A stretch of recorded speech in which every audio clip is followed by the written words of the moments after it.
हंगामात diesel petrol गायब. चाळीसगावात शिवसेना उभाठा आक्रमक, मेलडी चॉकलेट वाटून सरकारचा तीव्र निषेध. चाळीसगाव प्रतिनिधी. चाळीसगाव शहरासह संपूर्ण तालुक्यात गेल्या काही दिवसांपासून पेट्रोल आणि डिझेलचा प्रचंड तुटवडा निर्माण झाला आहे. ऐन नांगरणी, मशागत आणि पेरणीच्या हंगामातच इंधन मिळत नसल्याने तालुक्यातील शेतकरी पुरता हवालदिल झाला आहे. इंधनासाठी शेतकऱ्यांना रात्र पेट्रोल पंपावर ताटकळत उभे राहावे लागत असून यावरून शेतकरी आणि पंपचालकांमध्ये वादाचे प्रसंग घडत आहेत. त्यातच शासनाने इंधनाच्या दरात 4 वेळा वाढ करून महागाई आणखी वाढवली आहे. या सर्व परिस्थितीत शेतकरी राजा रडकुंडीला आला असून तालुक्यात इंधन पुरवठा तातडीने सुरळीत व्हावा यासाठी आज शिवसेना उद्धव बाळासाहेब ठाकरे पक्षाच्या वतीने नागद रोड येथील पेट्रोल पंपावर अनोखे आंदोलन करण्यात आले. पंतप्रधानांच्या त्या भेटीवरून अनोखा टोला.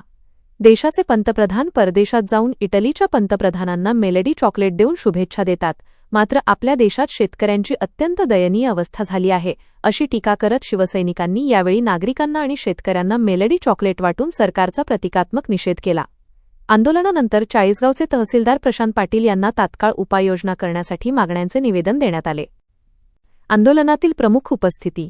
या तीव्र आंदोलनात शिवसेना तालुका प्रमुख रमेश आबा चव्हाण, तालुका प्रवक्ता दिलीप घोरपडे, माजी नगरसेवक नंदकिशोर बाविस्कर, तालुका संघटक सुनील गायकवाड, महेंद्र जयस्वाल, विभाग प्रमुख व उपशहर प्रमुख शैलेंद्र सातपुते, सुधाकर मोरे, महिला आघाडीच्या मोहिनी मगर, रामेश्वर चौधरी, सुनील घोरपडे, आबा पाटील, दिलीप राठोड, दिलीप पाटील, विनायक मांडोळे, जगदीश महाजन, प्रभाकर ओगले, सुभाष राठोड, नाना ठाकरे, बद्री चव्हाण, लक्ष्मण चव्हाण, जावेद भाई, राजेंद्र डोके, श्रावण पांचाळ, लक्ष्मण बोराडे, नंदू गायकवाड, संदीप पाटील, गोविंद गवळी, संदीप ठुबे, नाना शिंदे, सुनील मराठे, ऋषिकेश गायकवाड, विलास भुई, गुड्डू पिंजारी, अनिल पाचंगे यांसह अनेक पदाधिकारी, शिवसैनिक आणि शेतकरी मोठ्या संख्येने उपस्थित होते.